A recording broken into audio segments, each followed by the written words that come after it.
Hi everybody, it's Michael. I tell you, when I was building this plane, I had a goal or an idea to maybe visit different airports and just check them out, maybe take a camera along and see what's going on at some of these different airports around Central Florida. And so while I was building, I was looking at different modes of transportation. At the time, the one wheel was really popular. So when I searched the internet, I saw these one wheels, these backcountry guys using their one wheels, and I thought, man, that is so cool. That's small enough I could just throw it in the airplane with me and just use that to get around. I thought it'd be perfect. And the more I started researching it, I started seeing people have accidents and that type of thing. And then all of a sudden, some of the one wheels were just just not stopping when they're supposed to, and just like missiles itself across the field or wherever they're at, and maybe breaking somebody's leg or something. So the wife gave me a big thumbs down on the one wheel, thinking you're getting too old for that. You need to get something different. So I was like, well, darn. So I kept going around that same track, that same idea, something portable that I can take with me in the airplane. And I ran across these little scooters, these little lightweight scooters. Some of the cities use them. You can rent them and just get around town that way. And I thought, hey, that's not a bad idea.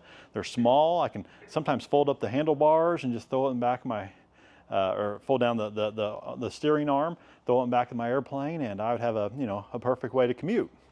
I figured they would be relatively lightweight, maybe 30 pounds or so, and just put it in there and just go. Sometimes they had ranges of like 20 miles, and they didn't go real fast, but that's okay. It'd get me around the airport and that type of thing. So I figured that's what I'm gonna do. I'm gonna get one of those. So I started researching it, which one to buy. And next thing you know, I started seeing they started getting faster and bigger. The more research I did, the more I started seeing these bigger guys. And I was like, oh, these talking about stand-up scooters. These things look awesome. I mean, so then all of a sudden, feature creep set in, and I was like, oh man, I got to get this one. This one, it goes 50 miles an hour and it has a 50-mile range on it. And these guys are wearing these helmets, and they're getting groups of guys going, and I was like, oh, that's what I need. It had suspension on them and everything else. And I was like, oh, that is so cool. And so anyway, I end up getting one of those big Goliath ones, and I got the VSET 10 Plus, and it's so much fun. So I got it while I was still building the plane, but you know what? This thing is heavy. I mean, this thing is stout. It's a beast, and the problem is it's like 80 pounds. I mean, the handlebars do fold down. You can lift it up, but it's heavy. And again, 80 pounds. It's nothing I'm gonna throw in the back luggage compartment, that's for sure. So realistically, my wife said, you're gonna lug that thing around? That's gonna be impossible, man.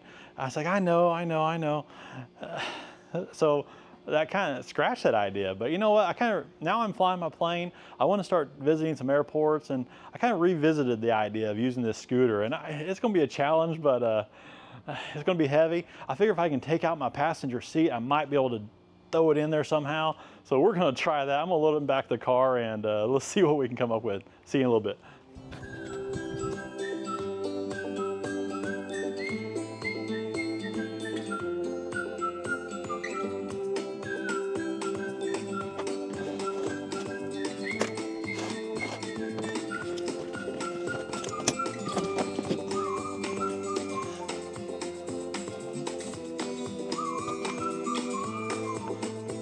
This latching mechanism back here is not the greatest.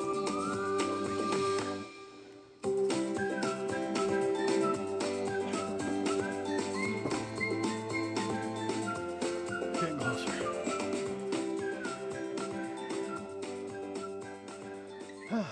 This latch right here don't want to stay. It needs to be up like that to stay. So I'm gonna have to make something to make that stay.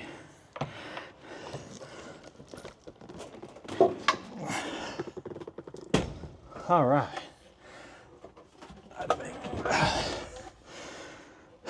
We're in.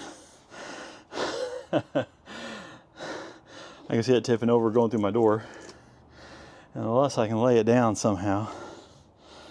Guess I could seatbelt it in. That might work. Do something like that. Actually probably would work, honestly. Get the seatbelt tight enough.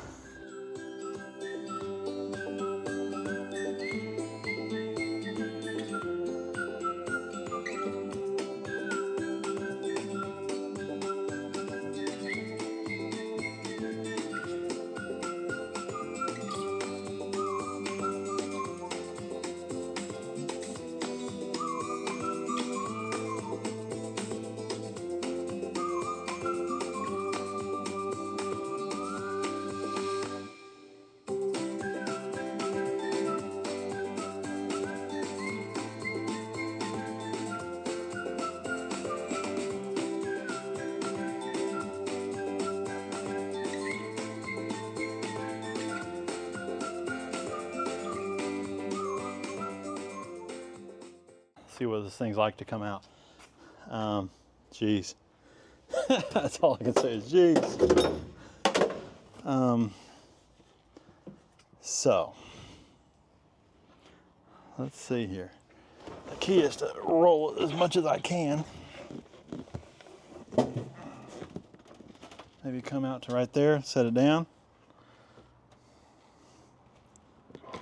Again, this thing is a poor design. There, now it latched on there.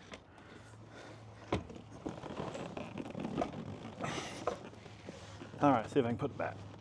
Put the rear wheel in first. Come up, rest it.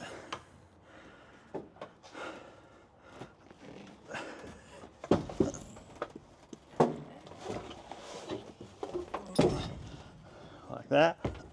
Come down, bring it down. Bring that over there. There. Like that. Roll it out. Rest it there. A couple breaths.